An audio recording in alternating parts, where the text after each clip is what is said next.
Virginia. Anna Karenina by Leo Tolstoy. Translated by Constance Garnett. Book 3, Chapter 31. Running halfway down the staircase, Levin caught a sound he knew, a familiar cough in the hall. But he heard it indistinctly through the sound of his own footsteps, and hoped he was mistaken. Then he caught sight of a long, bony, familiar figure, and now it seemed there was no possibility of mistake, and yet he still went on hoping that this tall man taking off his fur cloak and coughing was not his brother Nikolai. Levin loved his brother, but being with him was always a torture. Just now, when Levin, under the influence of the thoughts that had come to him, and Agafea Mikhailovna's hint, was in a troubled and uncertain humor, the meeting with his brother that he had to face seemed particularly difficult. Instead of a lively, healthy visitor, some outsider who would, he hoped, cheer him up in his uncertain humor, he had to see his brother, who knew him through and through, who would call forth all the thoughts nearest his heart, would force him to show himself fully, and that he was not disposed to do. Angry with himself for so base a feeling, Levin ran into the hall. As soon as he had seen his brother close, this feeling of selfish disappointment vanished instantly and was replaced by pity. Terrible as his brother Nikolai had been before in his emaciation and sickliness, now he looked still more emaciated, still more wasted. He was a skeleton, covered with skin.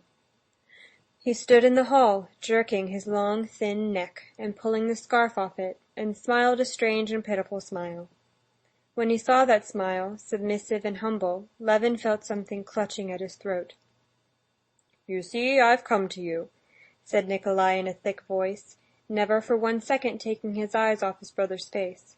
"I've been meaning to a long while, but I've been unwell all the time. Now I'm ever so much better," he said, rubbing his beard with his big thin hands.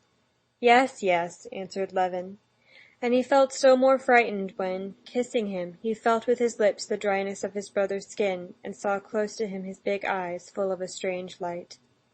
A few weeks before, Konstantin Levin had written to his brother that through the sale of a small part of the property that had remained undivided, there was a sum of about 2,000 rubles to come to him as his share. Nikolai said that he had come now to take his money, and, what was more important, to stay a while in the old nest, to get in touch with the earth, so as to renew his strength like the heroes of old for the work that lay before him. In spite of his exaggerated stoop and the emaciation that was so striking from his height, his movements were as rapid and abrupt as ever. Levin led him into his study. His brother dressed with particular care, a thing he never used to do, combed his scanty, lank hair, and, smiling, went upstairs. He was in the most affectionate and good-humored mood, just as Levin often remembered him in childhood. He even referred to Sergei Ivanovitch without rancor, and when he saw Agafea Mikhailovna, he made jokes with her and asked after the old servants. The news of the death of Parfen Denisitch made a painful impression on him. A look of fear crossed his face, but he regained his serenity immediately. "Of course he was quite old," he said, and changed the subject. "Well, I'll spend a month or 2 with you, and then I'm off to Moscow. Do you know, Myakov has promised me a place there, and I'm going into the service. Now I'm going to arrange my life quite differently," he went on. "You know I got rid of that woman." "Marya Nikolaevna? Why, what for?" "Oh, she was a horrid woman. She caused me all sorts of worries." But he did not say what the annoyances were.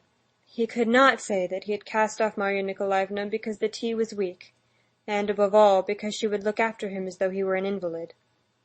"Besides, I want to turn over a new leaf completely now. I've done silly things, of course, like everyone else, but money's the last consideration. I don't regret it. So long as there's health, and my health, thank God, is quite restored." Levin listened and racked his brains, but could think of nothing to say.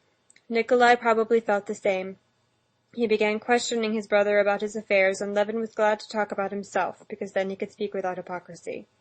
He told his brother of his plans and his doings. His brother listened, but evidently he was not interested by it. These two men were so akin, so near each other, that the slightest gesture, the tone of voice, told both more than could be said in words. Both of them now had only one thought, the illness of Nikolai and the nearness of his death, which stifled all else.